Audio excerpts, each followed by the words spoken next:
Plus de 14 siècles nous séparent de l'époque du maître des messagers Muhammad, un homme d'exception à qui il fut accordé des miracles glorieux. Ces miracles sont autant de preuves de sa véracité et de son rang. Nous avions vu dans l'épisode précédent l'impact énorme que sa naissance a eu sur le monde et combien les musulmans de toute origine sont attachés à la célébration de son Mawlid honoré.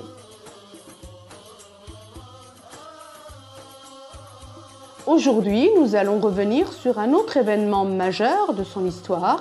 Il s'agit de son voyage de la Mecque honorée à la terre bénie des prophètes à Jérusalem. Voici les faits du voyage nocturne et de l'ascension. Bismillahirrahmanirrahim. Subhanalladhi asra bi'abdihi laylan minal masjidil harami ilal masjidil aqsa alladhi barakna hawlahu linuriyahu min ayatina. Innahu huwas sami'ul basir.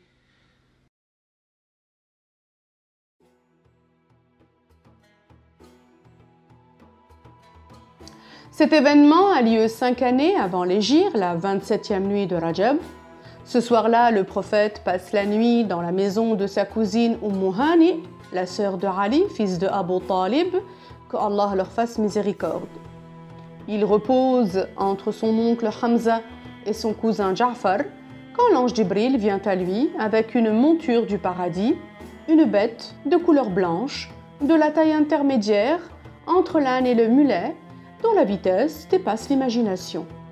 Là où porte son regard, elle dépose son sabot. Le voyage commence et Mohammed s'élance en compagnie de Jibril sur les traces des bénédictions qu'avaient laissées sur leur passage les prophètes antérieurs.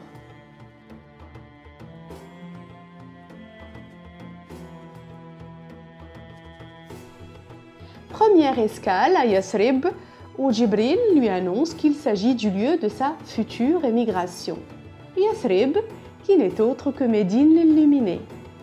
Mohammed y accomplit une prière, puis ils partent pour le pays de Madian, où est né le prophète Shuaïb, l'homme dont il est dit qu'il a légué à Moussa son bâton béni.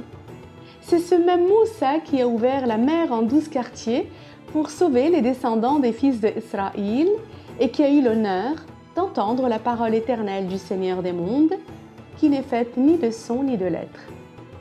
Le mont Sinaï est là la prochaine étape du voyage que le prophète Mohammed accomplit.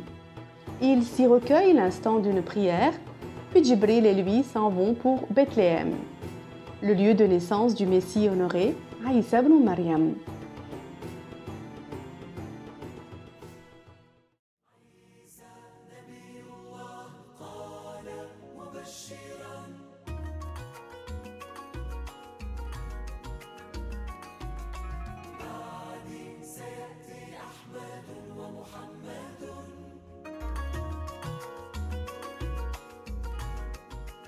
Isa, Jésus et Mohammed sont des frères comme tous les prophètes que Dieu a envoyés.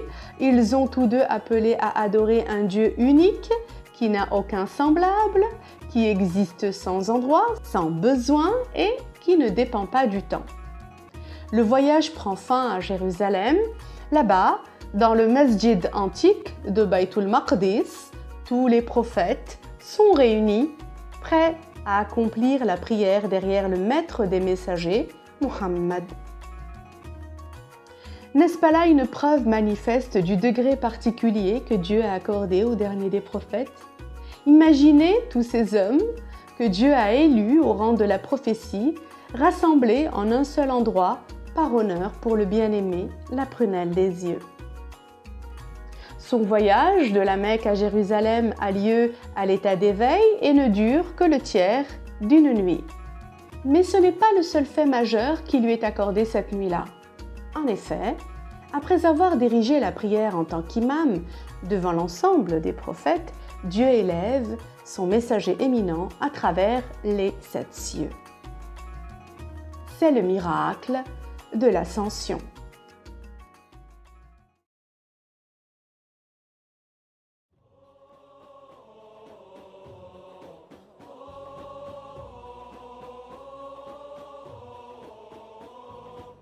Une échelle dont les marches d'or et d'argent sont dressées entre terre et ciel avec une distance de 500 années qui les sépare du premier ciel. Arrivé à la porte du premier ciel, des anges demandent qui est-ce ? Et Djibril répond qu'il s'agit de lui et de Muhammad. Le temps de réaliser son ascension est-il donc arrivé ? Et Djibril acquiesce. Les portes s'ouvrent, par honneur pour Muhammad, qui découvre les merveilles du monde céleste.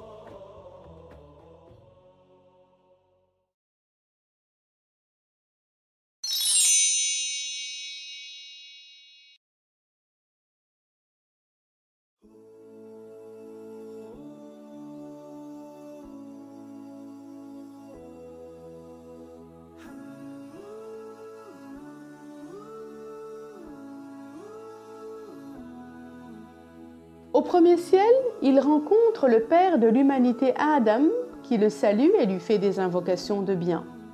Au second ciel, il voit les deux prophètes, Isa, fils de Maryam, et Yahya, fils de Zachariah. Ils lui font bon accueil et invoquent en sa faveur. Au troisième ciel, il rencontre Youssouf, le fils de Yaqub, à qui Dieu a accordé la moitié de la beauté du monde. Ce dernier le salue et fait des invocations en sa faveur. Au quatrième ciel, il trouve le prophète Idriss qui lui fait bon accueil et invoque Dieu en sa faveur. Au cinquième ciel se trouve Haroun, le frère de Moussa. Il le salue et lui fait des invocations de bien. Au sixième ciel, il trouve Moussa qui lui fait bon accueil et invoque Dieu en sa faveur.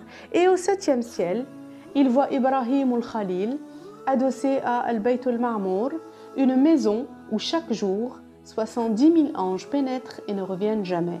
En effet, les anges sont les créatures les plus nombreuses que Dieu a créées. Ils sont plus nombreux que les grains de sable dans le désert.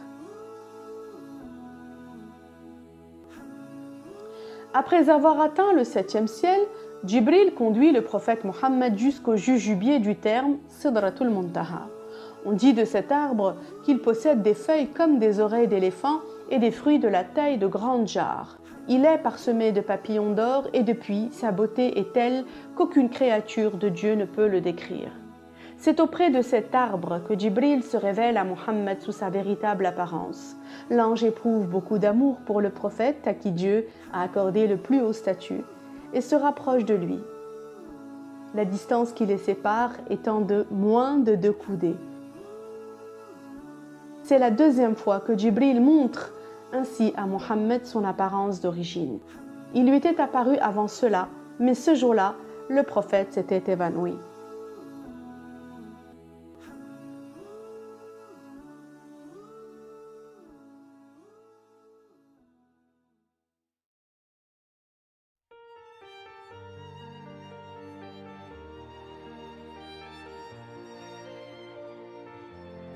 Je terminerai avec ces quelques paroles. Il voit là-haut les immensités tant convoyées par les gens d'en bas, des beautés et des merveilles qui laisseraient quoi à tout poète. Al-Jannah, le lieu de la félicité éternelle créé pour les pieux, ceux qui s'acquittaient des devoirs envers leur Seigneur et qui évitaient les illusoires plaisirs qui écœurent l'âme au sortir de son enveloppe. Le trône que portent 4 anges extrêmement grands et autour duquel tourne quantité d'autres, tous croyants.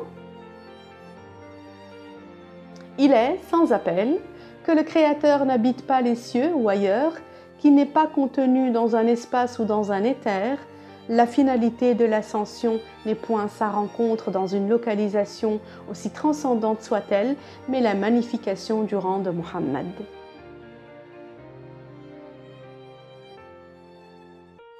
De nuit, l'esclave a été élevé corps et âme éveillés. De nuit, il a été honoré au point qu'il fut nommé esclave du miséricordieux.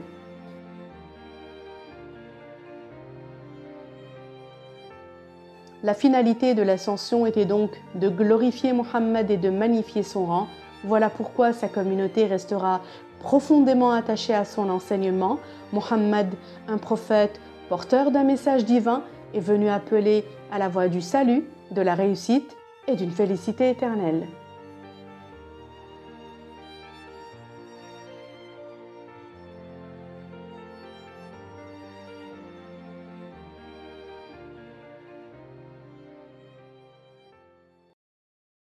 بسم الله الرحمن الرحيم والنجم إذا هوى ما ضل صاحبكم وما غوى وما ينطق عن الهوى إن هو إلا وحي يوحى علمه شديد القوى ذو مرة فاستوى وهو بالأفق الأعلى ثم دنا فتدلى فكان قاب قوسين أو أدنى فأوحى إلى عبده ما أوحى ما كذب الفؤاد ما رأى أفتمارونه على ما يرى ولقد رآه نزلة أخرى عند سدرة المنتهى عندها جنة المأوى إذ يغشى السدرة ما يغشى ما زاغ البصر وما طغى لقد رأى من آيات ربه الكبرى صدق الله العظيم.